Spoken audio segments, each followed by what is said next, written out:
اب رانا ثناءاللہ صاحب بیٹھ کے ٹی وی پہ کہتے ہیں جی محسن نقوی پتہ نہیں کیسے سینیٹر بن گیا, فیصل واڈا کیسے بن گیا. آپ پیچھے وہ جو آ کے کہتے تھے کہ اتنا آنےسٹ, اتنا اپ رائٹ اور اتنا neutral C M care taker اور کوئی ہو نہیں سکتا. رانا صاحب آپ کو چاہیے کہ اپنی جو لیڈرشپ ہے ان سے پوچھے کہ محسن نقوی صاحب کو کیوں ووٹ دیا. میاں جاوید لطیف صاحب تو خیر کافی انٹرویوز میں اپنی وہ رونا روتے ہیں کہ جی میرا حلقہ نہیں کھولا, میرا وہ حلقہ کھولنے کا مقصد ان کا یہی ہوگا کہ جی مجھے جتوا دو. جیسے بچہ نہیں چھوٹے ہوتے وہ کہتا ہے مجھے ٹافی چاہیے, وہ بندہ کہتا ہے کون لوگ ہو تسی. بسم اللہ الرحمن الرحیم. السلام علیکم ویورز, کیا حال چال. اچھا, میں آج بڑے مزے کی چیزیں میرے سامنے سے گزری ہیں, میں نے کہا آپ سے ڈسکس کروں کہ ہمارے جو ماشاءاللہ ایکس جو فیڈرل منسٹر ہیں رانا ثناءاللہ صاحب اور میاں جاوید لطیف صاحب سے وہ پورا نون لیگ کے ایم تھے, ان کی مختلف انٹرویوز میرے سامنے سے گزرے. پہلے تو میں آپ کو اس کی تھوڑی سی بیک گراؤنڈ بتا دوں کہ انفارچونیٹلی ہمارے ملک میں جو یہ ڈیوائڈ چل رہی ہے اور ایک خاص طبقہ اور بہت بڑی تعداد میں ہے, بیسکلی وہ ان کی ایک فرسٹریشن لیول ہے اور کچھ اور چیزیں ہیں جس کے اوپر آ کے وہ ایک جماعت کو صرف سپورٹ نہیں کرتے, ایک عجیب سے مائنڈ سیٹ کے ساتھ کرتے ہیں کہ جو ہماری جماعت کے ساتھ ہے وہ مسلمان ہے, جو اس جماعت کے ساتھ نہیں وہ خدا نخواستہ شاید غیر مسلم ہو گئے. تو مجھے لگ رہا ہے کہ رانا ثناءاللہ صاحب اور میاں جاوید لطیف صاحب بھی جو ہے وہ اس جماعت کی نظریے کے ساتھ جو ایک مسلمانوں والی لسٹ ہے اس میں جانے کی کوشش کر رہے. تو خوددارا یہ جو ڈیوائڈ ہے نا, یہ پہلے اس ملک کو میں سمجھتا ہوں اتنا بڑا نقصان دے چکی ہے کہ شاید یہ ہماری آنے والی نسلیں جو ہیں اس کو سمجھیں گے کچھ عرصے بعد. ابھی شاید وہ نہیں سمجھ رہے اور ابھی وہ سمجھ رہے ہیں کہ شاید ہم ٹھیک کر رہے ہیں. اب رانا ثناءاللہ صاحب بیٹھ کے ٹی وی پہ کہتے ہیں جی محسن نقوی پتہ نہیں کیسے سینیٹر بن گیا, فیصل واڈا کیسے بن گیا. تو رانا ثناءاللہ صاحب سے میں یہ پوچھنا چاہوں گا کہ محسن نقوی جب سی ایم تھے کیئر ٹیکر, آپ پیچھے وہ جو آ کے کہتے تھے کہ اتنا آنےسٹ, اتنا اپ رائٹ اور اتنا neutral C M care taker اور کوئی ہو نہیں سکتا. اچھا, تب تک محسن نقوی صاحب ٹھیک تھے. اب محسن نقوی صاحب جو ہے وہ آپ کے بقول پتہ نہیں وہ کہاں سے بن گئے. تو یہ سوال آپ کو اب میڈیا سے نہیں بنتا تھا. ویسے رانا صاحب آپ کو چاہیے کہ اپنی جو لیڈرشپ ہے ان سے پوچھے کہ محسن نقوی صاحب کو کیوں ووٹ دیا.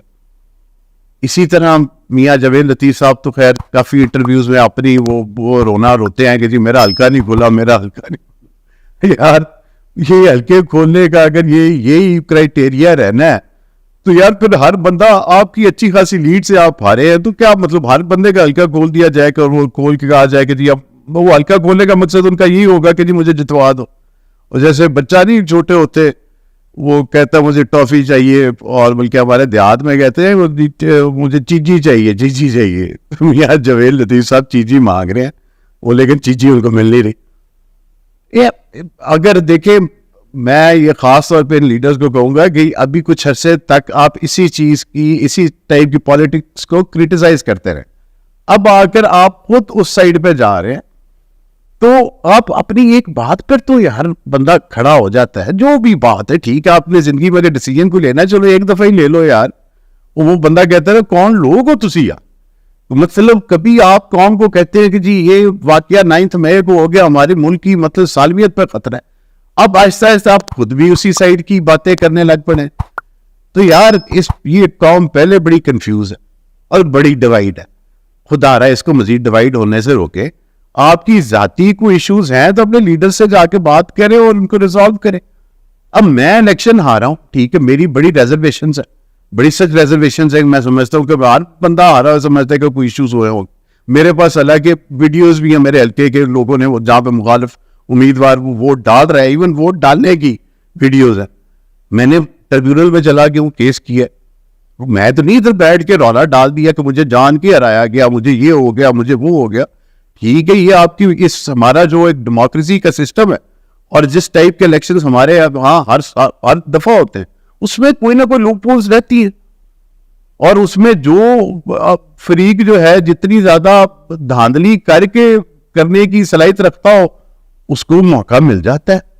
تو اگر اس سسٹم کو ٹھیک کرنے کی ضرورت ہے نا یار. اس سسٹم کو اگر بیٹھ کے آپ اسمبلیوں میں نہیں ٹھیک کر سکے تو میڈیا میں بیٹھ کے اسی سسٹم کو گالیاں دینے سے تو ٹھیک نہیں ہوگا.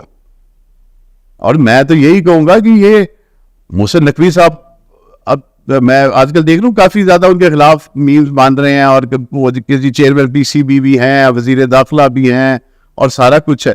تو بھی یہ کون اپوائنٹنگ اتھارٹی کون ہے ان کی؟ وزیر اعظم. تو وزیر اعظم جناب کے پارٹی کے صدر جناب میاں شہباز شریف صاحب ہیں, ہمارے ملک کے وزیر اعظم ہیں. تو میرے خیال سے ان دونوں صاحبان کو چاہیے کہ ان سے بات کریں. اور جہاں تک میری پرسنل رائے ہے, یار فالتو بندہ اس سے ڈفر کر سکتا ہے. میں سمجھتا ہوں کہ محسن نقوی نے کم از کم اپنے ٹینیور میں نے جو دیکھا ہے کہ مختلف اضلاع میں سیاست سے ہٹ کے چلے, کچھ ان کی پالیسی سے آپ کو اختلاف بھی ہو سکتا ہے, لیکن جو ڈیلیور انہوں نے کیا ہے, کافی زیادہ کام کروایا ہے. اور خاص طور پہ لاہور میں دیکھتا ہوں وہ چیزیں بنی ہیں جو 10 سال میں نہیں تھی بنی, وہ 6 مہینے میں بنی ہیں.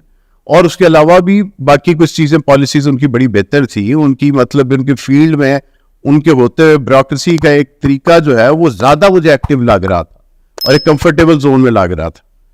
میری رائے میں بھی ان لوگوں کو اختلاف ہو اس بات سے, لیکن یہ تو بس وہی یہی ہے نا کہ جی میٹھا میٹھا ہپ ہپ کڑوا کڑوا تھو تھو. تو وہ یہ ہر دفعہ ہر جماعت کرتی ہے, بس دھندا ہے, گندا ہے. میں یہی کہوں گا اس عوام میں سب ننگے ہیں. آپ جس کسی کو بھی کریٹیسائز کرو گے, آپ جس کسی سے بھی بات کرو, وہ کہے گا کہ یار میں پاک صاحب ہوں, دوسرا ایسے ہی ہے. جیسے ہمارے پی ٹی آئی کے دوست جو ہے ان سے آپ بات کرتے جاؤ تو وہ ہوتے ہیں کہ جی شاید ہم ہی اس ملک کو بچانے والی قوم اب پیدا ہوئے ہیں. پہلے تو یہ ملک پتہ نہیں کیا ہے, اس کے لوگ جو بس رہے تھے وہ شاید بیوقوف تھے. اللہ تعالی ہدایت دے ہم سب کو. اور اگلے ویلاگ میں آپ کو یہ جو ہمارا یہ خاص مائنڈ سیٹ ہے یوتھ کا, اس کے اوپر ضرور ڈسکس کروں گا. Thank you.